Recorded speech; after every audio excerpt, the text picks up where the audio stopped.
തീരെ ചാരി കിട്ടിയെന്നൊപ്പമുണർന്നിടാ. കരയുന്നോ നിങ്ങൾ ഇന്ത്യനായി ഞാനൻ സ്വന്ത ദേശത്ത് കരുണയിൻ സാഗരമേ ശോകത്തോടും ഇതിനു മുന്നേ എൻ്റെ സഹോദരി സാക്ഷ്യം പറഞ്ഞതുപോലെ 2008 ഫെബ്രുവരി മാസം മുതൽ ഉള്ള ബന്ധമാണ് എനിക്ക് ഈ കുടുംബത്തോടുള്ളത്. അന്നു മുതൽ എനിക്കും പ്രിയ പിതാവ് എല്ലാ രീതിയിലും വളരെ മാതൃക കാണിച്ചു തന്നിട്ടാണ് താൻ കടന്നു പോയത്. പ്രതീക്ഷിച്ചതല്ല, ദൈവം അങ്ങനെയാക്കി എന്ന് മാത്രമേ പറയുവാനുള്ളൂ. ദൈവനാമത്തിന് നന്ദിയോടെ സ്തോത്രം ചെയ്യുന്നു. ഞാൻ റോഷൻ്റെ ഫാദറാണ്, അജുമോൻ്റെ ഫാദറിലോ. ഇവിടെ 2008 എല്ലാ കരുതലും തന്ന് സ്നേഹിച്ച ഒരു മഹത് വ്യക്തിയായിരുന്നു പ്രിയപ്പെട്ട അപ്പച്ചൻ. ഞാൻ അപ്പച്ചനെക്കുറിച്ച് പറയുന്നത് എപ്പോഴും പറയും, a man with full of energy. ഒരു നിമിഷം വെറുതെ ഇരിക്കത്തില്ല. ഒരിക്കൽ ഞാൻ വാളകം ചർച്ചിൽ പോയി എൻ്റെ പെങ്ങളുടെ കുഞ്ഞിൻ്റെ പ്രതിഷ്ഠയ്ക്ക്. അന്ന് ഞാൻ കാണുന്നത് സഭയിൽ ഭയങ്കര ലൈവായിട്ടൊരു മനുഷ്യൻ. സഭയിൽ എല്ലാ കാര്യവും ചെയ്യുന്നു. സൺഡേ സ്കൂളിലെ ഹെഡ് മാസ്റ്ററാണ്.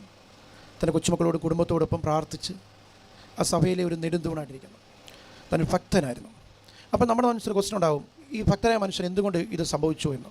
അദ്ദേഹം എപ്പോഴും പ്രാർത്ഥിക്കുന്നതല്ലേ, എന്തുകൊണ്ട് ഇത് സംഭവിച്ചു എന്ന്. ഒരു 3 വർഷം മുമ്പ് നിങ്ങൾക്കെല്ലാം അറിയാം, എൻ്റെ ചർച്ചിലെ പാസ്റ്ററും 2 കുഞ്ഞുങ്ങളുമാണ് രാവിലെ ആക്സിഡൻറ്റിൽ തിരുവല്ലാട് പ്രദേശത്ത് വെച്ച് മരണപ്പെട്ടത്. അന്ന് ഈ ക്വസ്റ്റ്യൻ ലോകത്തെ മുഴുവൻ എന്നോട് ചോദിച്ചതാണ്, നിങ്ങളുടെ പാസ്റ്ററും കുഞ്ഞുങ്ങളും ദൈവത്തെ വിളിച്ചല്ലേ, ഇന്നലെ ഞായറാഴ്ച ചർച്ചിൽ പ്രാർത്ഥിച്ചല്ലേ, എന്തുകൊണ്ട് ഇത് സംഭവിച്ചു എന്ന്. ചില ക്വസ്റ്റ്യന് നമ്മൾ ദൈവത്തോട് ചോദിക്കുമ്പോൾ അതിന് മറുപടിയില്ല. കാരണം ദൈവത്തിൻ്റെ പ്ലാനും പദ്ധതിയുമായിരുന്നു എന്ന് മാത്രമേ നമുക്ക് പറയാൻ പറ്റത്തുള്ളൂ. വിശുദ്ധ ബൈബിൾ ഇങ്ങനെ പറയുന്നു, തൻ്റെ ഭക്തന്മാരുടെ മരണം യഹോവയ്ക്ക് വിലയേറിയതാകുന്നു എന്ന് പറയുന്നത്. നമ്മൾ അച്ഛനോട് ഒരിക്കലും ഒരു ഗുഡ് ബൈ അല്ല പറയുന്നത്. നമുക്ക് വീണ്ടും കാണാം, ആ നിത്യത മുൻപുറത്ത് നമ്മൾ കണ്ടിരിക്കും. ആ എന്ന വിശ്വാസമാണ് നമ്മളിലേക്ക് നയിക്കുന്നത്. ലോകപ്രകാരം നമുക്ക് വിഷമമുണ്ട്. പ്രിയപ്പെട്ട കുഞ്ഞപ്പൻ ചേട്ടന് 2 അമ്മായിമാരും ആണുള്ളത്. ഒരമ്മായിയെ മാറാടിയിൽ കെട്ടിച്ചിരിക്കുന്നു, മറ്റൊരമ്മായിയെ പുളുന്താനത്ത് കെട്ടിച്ചിരിക്കുന്നു. ഇവിടുത്തെ ചാച്ചൻ മരിച്ചുപോയി, മാറാടിയിലെ അമ്മായി മരിച്ചുപോയി. പുളുന്താനത്തുള്ളതായ എൻ്റെ അമ്മച്ചിയും അപ്പച്ചനും ജീവിച്ചിരിക്കുന്നു. അമ്മച്ചിക്ക് ഏതാണ്ട് 85 വയസ്സ് കഴിയുന്നു, അപ്പച്ചന് 87 വയസ്സ് കഴിയുന്നു. ഒരു ദുഃഖകരമായ സാഹചര്യത്തിലൂടെയാണ് നാം കടന്നു പോകുന്നത്. അതിൻ്റെ കാരണം ഞാൻ ആദ്യം പറഞ്ഞു,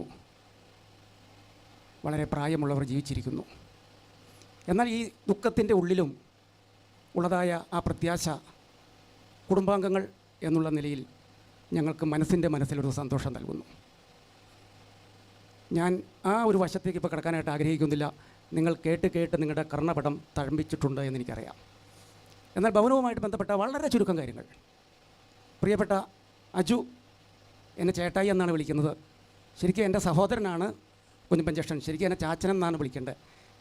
ഞങ്ങൾ തമ്മിലുള്ള പ്രായത്തിൻ്റെ ആ അളവ് വ്യത്യാസം കുറവുകൊണ്ട് എന്നെ ചേട്ടായി എന്ന് വിളിക്കുന്നു. ഞാനത് അംഗീകരിക്കുന്നു.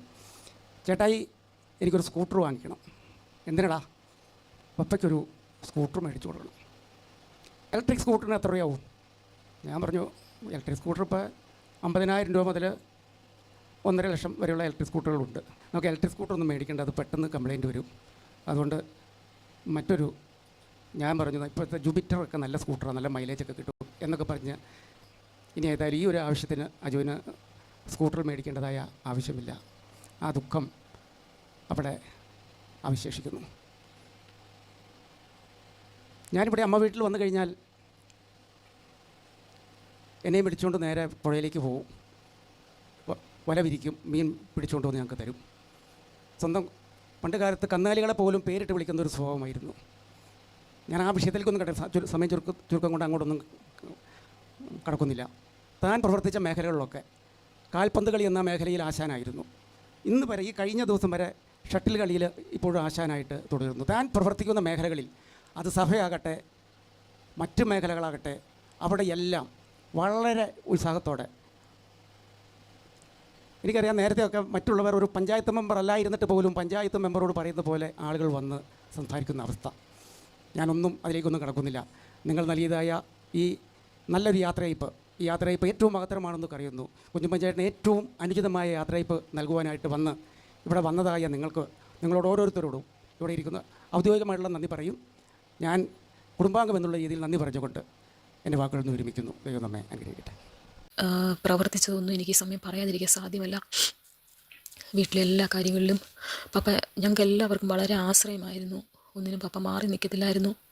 ചർച്ചിലെ കാര്യങ്ങൾ, സൺഡേ സ്കൂൾ കാര്യങ്ങൾ എല്ലാം പപ്പ വളരെ ഭംഗിയായിട്ട് നിർവഹിച്ചാണ് താൻ പ്രിയമിച്ച കർത്താവിൻ്റെ സന്നിധിയിലേക്ക് പോയത്. മീറ്റിങ്ങുകൾക്കൊക്കെ കടന്നു പോകുന്നതിന് പപ്പ വളരെ ഉത്സാഹിയായിരുന്നു. പപ്പ ഹോസ്പിറ്റലിലായിരുന്നു. അന്നു മുതൽ വളരെ ശക്തമായി ഞാൻ പ്രാർത്ഥിച്ചു. ഒരു മടങ്ങി വരെ പൂർണ്ണ ആരോഗ്യത്തോടെ മടങ്ങി തരയിടുമെന്ന് ഞാൻ ദൈവത്തിന് കരഞ്ഞു. ഈ ആയുസ്സിൽ കരയേണ്ട കണ്ണുനീര് മുഴുവൻ ഞാൻ ഹോസ്പിറ്റലിൽ ഒഴുക്കി. എൻ്റെ അപ്പൻ എനിക്ക് ജീവനോടെ ആരോഗ്യത്തോടെ തരണമെന്ന് ഞാൻ ഒത്തിരി ഒത്തിരി കരഞ്ഞു. ഐസിയുടെ പുറകിൽ വന്നിരുന്ന് പപ്പ കിടക്കുന്ന സ്ഥാനം എനിക്കറിയാം. അവിടെയുള്ള ചില്ലയിൽ കൈ ഉയർത്തി പിടിച്ച് ചെരുപ്പ് ഊരി നിന്ന് ഞാൻ പ്രാർത്ഥിക്കും. ICU ചെല്ലുമ്പോൾ അവിടുത്തെ നഴ്സുമാർക്കും ഡോക്ടർമാർക്കും സ്ഥിരം ആയതുകൊണ്ട് പരിചയമുള്ളതുകൊണ്ട് അവർ കർട്ടൻ മാറ്റിയിട്ട് തരും. അപ്പോൾ എനിക്ക് ഉറപ്പായിരുന്നു എൻ്റെ പപ്പയെ ദൈവം മടക്കി തരുമെന്ന്. ഞാൻ അതിശക്തമായി തന്നെ പ്രാർത്ഥിച്ചു. പക്ഷെ ദൈവം തക്ക സമയത്ത് മടക്കി വിളിച്ചു എന്നല്ലാതെ എനിക്കൊന്നും പറയാനില്ല. ഇപ്പോഴും എൻ്റെ മനസ്സിൽ എൻ്റെ പപ്പ മരിച്ചിട്ടില്ല.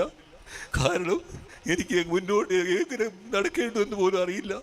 കാരണം എൻ്റെ ജീവിത പന്താവിൽ ഒന്നും ഞാൻ അറിഞ്ഞിട്ടില്ല. ഏറ്റവും സുഖലോലുപനായാണ് ഞാൻ ജീവിച്ചത്. ഒരു ബുദ്ധിമുട്ടും ഞാൻ അറിഞ്ഞിട്ടില്ല. എനിക്ക് മുറിവുണ്ടായാൽ കരയുന്ന പിതാവ് മിക്കവാറും പ്രാർത്ഥന നടക്കുമായിരിക്കും. അപ്പോൾ ഞാൻ കാറ് ഷെഡിൽ കയറ്റിട്ടിട്ട് ഞാൻ ഈ കസരയിലിരിക്കും. കാരണം പ്രാർത്ഥനയ്ക്ക് ഇടയ്ക്ക് ഇനി ഡോറ് തുറപ്പിക്കണ്ടല്ലോ, ബെല്ലടിക്കണ്ടല്ലോ എന്നോർത്ത് ഞാൻ അങ്ങനെ ഇരിക്കും.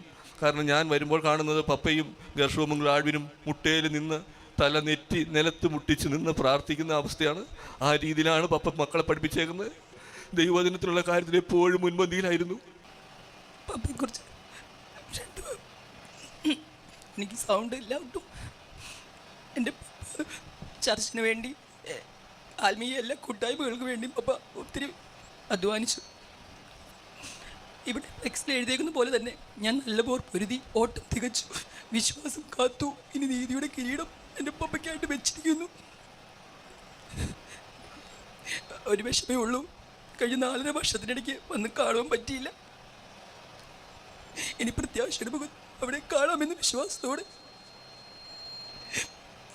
പോകുന്നേ ഞാനും എൻ ഗൃഹം തേടി ദൈവത്തോടൊത്തുറങ്ങിടാൻ.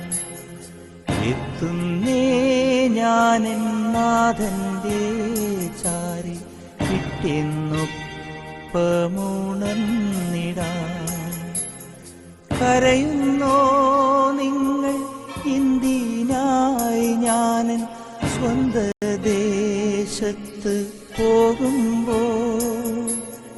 കഴിയുന്നു യാത്ര ഇത്ര നാൾ കാത്ത ഭവനത്തിൽ ഞാനും ചെന്നിതാ. പോകുന്നേ ഞാനും എൻ ഗൃഹം തേടി ദൈവത്തോടൊത്തുറങ്ങിടാൻ. പോകുന്നേ ഞാനും എൻ ഗൃഹം തേടി ദൈവത്തോടൊത്തുറങ്ങിടാൻ. എത്തുന്നേ ഞാനെൻ നാഥന്റെ ചാരി പിറ്റെന്നൊപ്പമുണർന്നിടാൻ. കരയുന്നോ നിങ്ങൾ ഇന്ത്യനായി ഞാനൻ സ്വന്ത ദേശത്ത് പോകുമ്പോൾ? കഴിയുന്നു യാത്ര ഇത്ര നാൾ കാത്ത ഭവനത്തിൽ ഞാനും ചെന്നിതാ.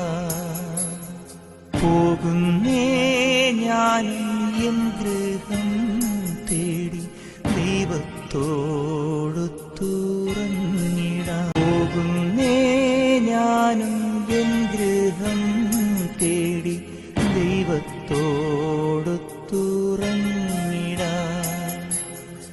എത്തുന്നേ ഞാനെൻ നാഥന്റെ ചാരി പിറ്റെന്നൊപ്പമുണർന്നിടാൻ. കരയുന്നോ നിങ്ങൾ ഇന്ത്യനായി ഞാനൻ സ്വന്ത ദേശത്ത് പോകുമ്പോൾ കഴിയുന്നു യാത്ര ഇത്ര നാൾ കാത്ത ഭവനത്തിൽ ഞാനും ചെന്നിതാ.